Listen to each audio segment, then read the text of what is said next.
Bonjour à tous et bienvenue à nouveau sur notre chaîne. Dans la vidéo d'aujourd'hui, je vais vous montrer comment accéder à un menu caché appelé les options développeurs Wi-Fi. Dans ce menu, vous pouvez activer et désactiver certaines fonctionnalités et vous pouvez également l'utiliser pour dépanner votre connexion Wi-Fi ou l'améliorer de différentes manières.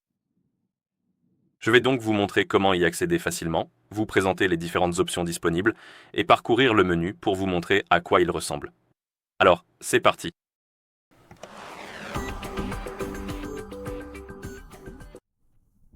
Tout d'abord, nous devons ouvrir les paramètres, donc ouvrez les paramètres sur votre téléphone, puis trouvez la section Connexion et appuyez dessus dans le menu Connexion. Allez dans Wi-Fi et, dans le menu Wi-Fi, appuyez sur l'icône Plus d'options en haut à droite. Ensuite, appuyez sur Wi-Fi intelligent. Et ici, vous verrez ce menu, et en bas, vous verrez ce Wi-Fi intelligent avec le numéro de version. Vous devez appuyer dessus, puis appuyer à plusieurs reprises jusqu'à ce que les laboratoires de connectivité apparaissent en dessous. Une fois que vous voyez les laboratoires de connectivité, vous pouvez y accéder. Et ici, faites défiler vers le bas. Et l'une des options sera les options développeurs Wi-Fi.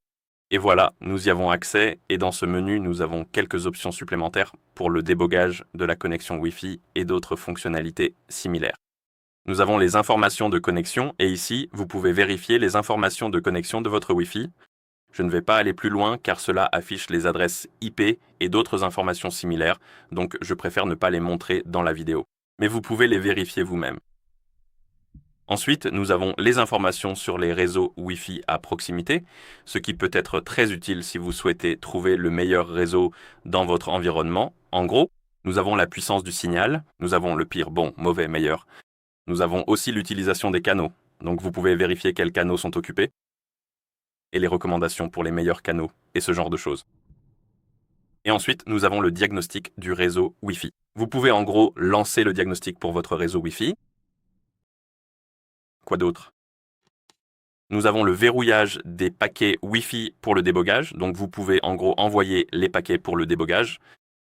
C'est une fonctionnalité plus avancée, mais si vous le souhaitez vraiment, vous pouvez essayer de l'utiliser. Ensuite, nous avons l'historique des connexions Wi-Fi, et ici vous pouvez consulter l'historique de votre connexion Wi-Fi.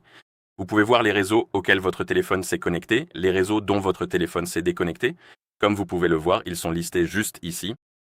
Ensuite, nous avons l'historique des liens Wi-Fi. Et ici, vous pouvez consulter l'historique du lien. C'est vraiment très étrange. Il y a ici un graphique, mais il y a un graphique dont je ne sais même pas comment l'interpréter, mais je crois bien qu'il s'agit en fait de la puissance du signal. Et ensuite, nous avons le changement. L'option intervalle de scan, cette fonctionnalité peut s'avérer très utile si vous souhaitez diminuer ou bien augmenter l'intervalle de recherche des réseaux sans fil à proximité sur votre téléphone. Vous pouvez donc choisir de l'augmenter en sélectionnant l'option intitulée Souvent, ou alors le diminuer si vous ne souhaitez pas rechercher les réseaux disponibles aussi fréquemment que d'habitude.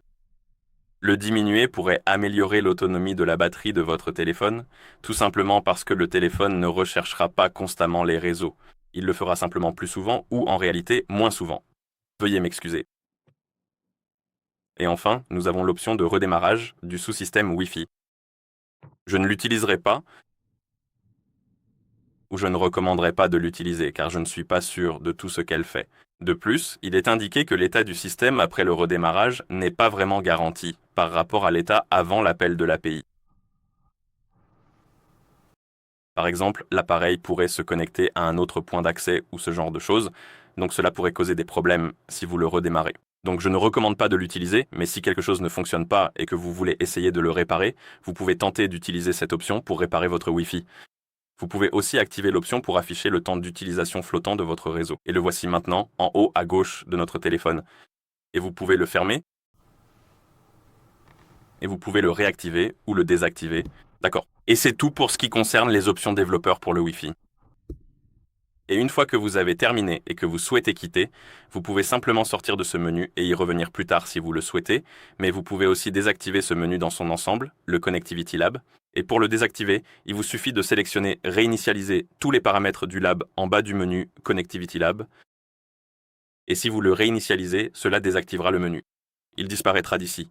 Et si jamais vous souhaitez y accéder à nouveau, Vous devrez alors le réactiver en appuyant simplement sur l'option Wi-Fi intelligent. Voilà, vous savez maintenant comment accéder et utiliser toutes les options développeur Wi-Fi sur ce téléphone.